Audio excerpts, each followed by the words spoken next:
एक बहुत प्यारा शहर होता है। उस शहर के लोग भी बहुत अच्छे होते हैं। उसी शहर में एक परिवार रहता है।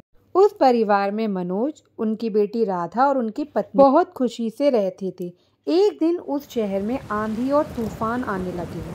यह देखकर मनोज उठ गए और उन्होंने देखा कि पूरा शहर ही जलमग्न हो चुका है।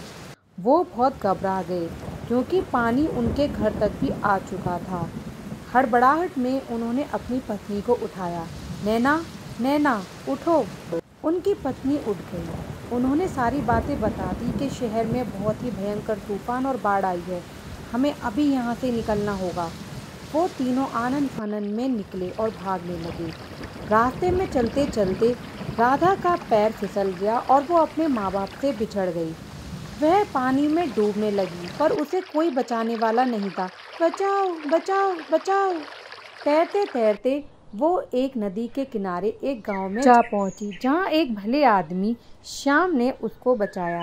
वो उस बच्ची को लेकर घर पहुंचा और सारी बात बताई।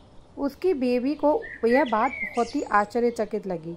उसने कहा, हम किसी का बच्चा ऐसे कैसे रख सकते हैं?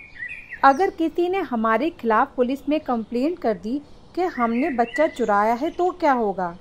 इतना शोर सुनकर राधा जग गई और डरने लगी क्योंकि ये दोनों उनके लिए अनजान थे। पर दोनों ने राधा को अपनी बेटी की तरह पालना शुरू कर दिया। वह उससे बहुत प्यार करने लगे और देखते ही देखते राधा भी इस गांव में समा गई और अपना जीवन जीने लगी। देखते ही देखते राधा कब बड़ी हो गई पता ही नहीं चला। ऐसे ही उसके माँ बाप को उसकी चिंता सताने लगी। उसकी माँ ने कहा, सुनो जी, हमारे लिए घर में कुछ खाने के लिए है नहीं, ना हमारी बेटी की शादी और उसकी पढ़ाई के लिए। क्यों ना हम शहर चलें, वहाँ पर हम इसका अच्छे स्कूल में दाखिला भी करवा देंगे और कुछ कमाई के साधन भी बन जाएंगे। उसका पति बोलता है, तुम ठीक कह रही हो, हमें जाना चाहिए। वो लोग शहर पहुँचते हैं। शहर की भाग दौड़ी जिंदगी उनके लिए बहुत ही अलग होती है। इस शहर में तीनों एक जगह ढूंढने लगते हैं और काम ढूंढने लगते हैं। शाम को एक काम मिल जाता है पर उसका मालिक बिल्कुल अच्छा नहीं होता। वह रोज काम पर जाता है और कुछ कमा के लाता है। इसी बीच सुमन की नौकरी भी एक मालकिन के घर लग जाती है। वो मालकिन उससे बहुत अच्छी तरह बात करती है और प्यार से बोलती है, सुमन, तुम तो बहुत अच्छा खाना बनाती हो। मालकिन, आप भी बहुत अच्छी हैं और बहुत प्यार से बोलती हैं। ऐसे ही दिन बीते। एक दिन उसने मालकिन को रोते हुए देखा। उसने पूछा, मालकिन, आप क्यों रो रही हो?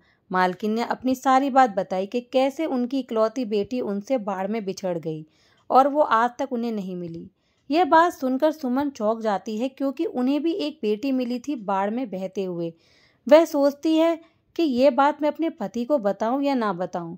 वो इसी उधेड़-बुन में रहती है पर वो अपने पति को सारी बात बता देती है कि सुनो जी, वो मालकिन जिसके यहाँ मैं काम करती हूँ, शायद हमारी राधा उसी की बेटी है।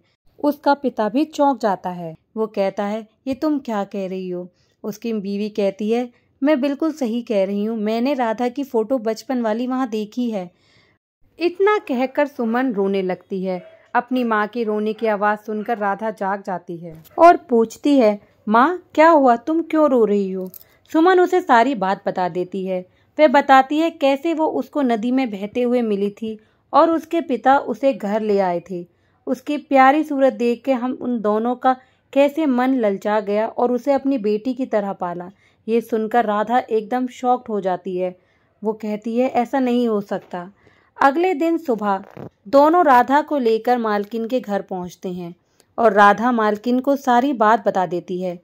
वह बताती है, मालकिन, यही आपकी बेटी है जो कि बाढ़ में खो गई थी। ये हमें मिली थी और हमने इसको बचाकर अपनी बेटी की तरह पाला। मालकिन सुबक सुबक कर रोने लगती हैं। राधा का पिता श्याम और सुमन को धन्यवाद कहता है और बोलता है कि अब से तुम सब यहीं रहोगे और हम सब एक परिवार की तरह रहेंगे। और इसी तरह एक हैप्पी एंडिंग होती है।